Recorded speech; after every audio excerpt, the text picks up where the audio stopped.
But a lot of folks, when you're getting started, one of the warnings that I have is to not overbuild your business or overplan on the front end. It's really something you need to do and ladder up over time.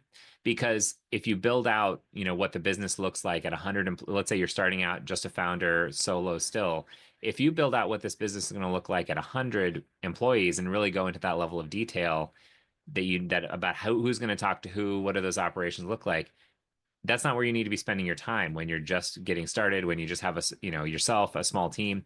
But you do need to do this incrementally or at specific points in your growth phase.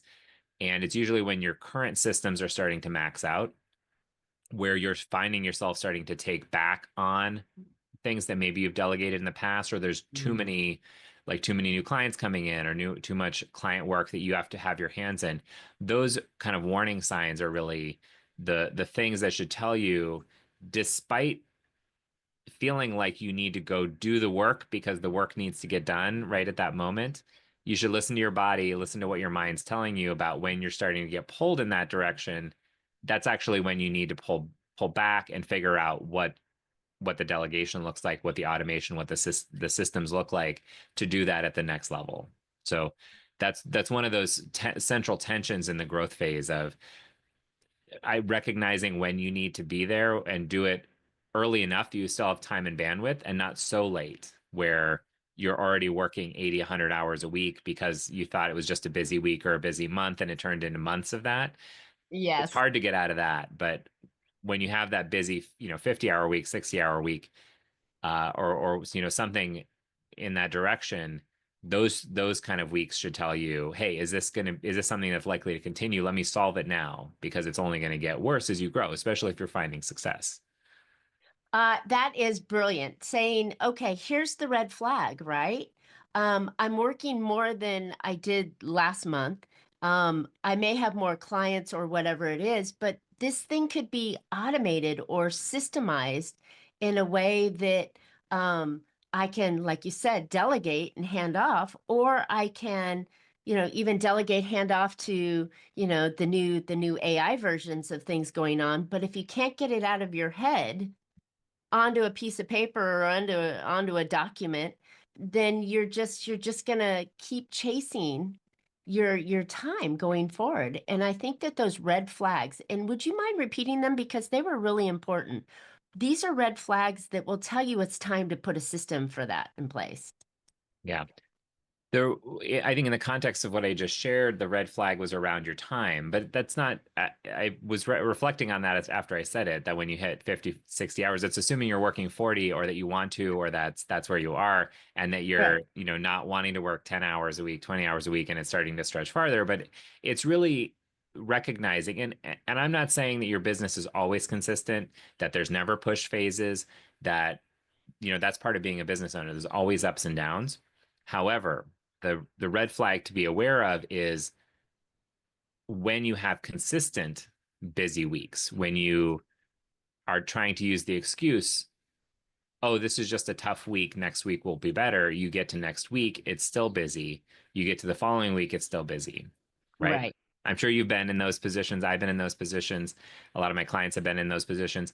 And that's where you start to get into a tough cycle where you are working because your business is growing, you have more demand, and uh and so you want to, it's an exciting thing that things are growing and that you need to put more time into it. So there's some mental things to deconstruct here about, yes, exciting, but you also need to solve it with your systems, your automation, so that you don't get trapped in this cycle where you're overworking yourself, you're getting worn out. That means the following week, maybe you're not operating at 100% capacity. Maybe your capacity goes down to 90% or 80%, which means you have to work longer that week, which means maybe you're getting less sleep, which means the following day, the Are following you week. describing my week all over Yeah. again? Stop it. Yeah. You're making me think that, oh my goodness, I needed to have that system in place. Yeah.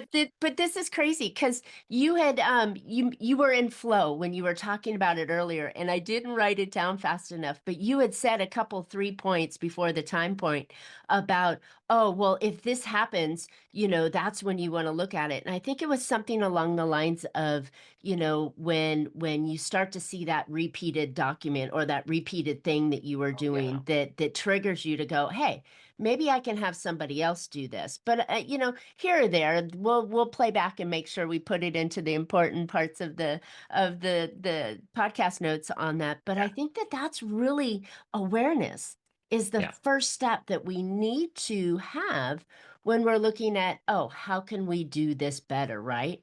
We're building a mousetrap. If we can do it better, faster, stronger, cheaper, right? Then we can be more profitable in our business and start to have the freedom that we Right. all required or requested when we, raised our hand and said we wanted to be business owners.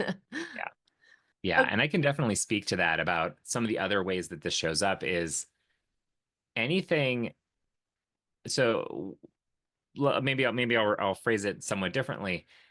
If you're doing the same thing multiple times, especially if it feels like you're reinventing the wheel multiple times for what should be a process that is fairly straightforward, that's when you need to start documenting it.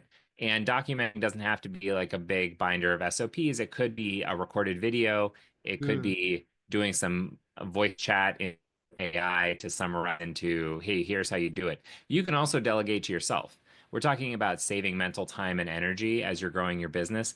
And if you're doing something once a month, it's easy to forget given the hundreds of other things you have to do between the first of the month of this month, first of the month of the next month. You have to do it regularly, but it takes your brain a long time to get back into that. What do I need to do? What's the step here? Where do I have to go in the software?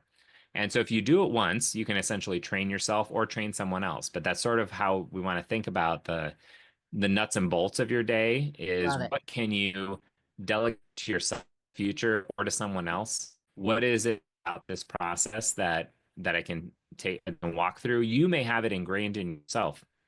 It may feel like intuition, but it really is a combination of your decision making, your upbringing, your educational background, your work background.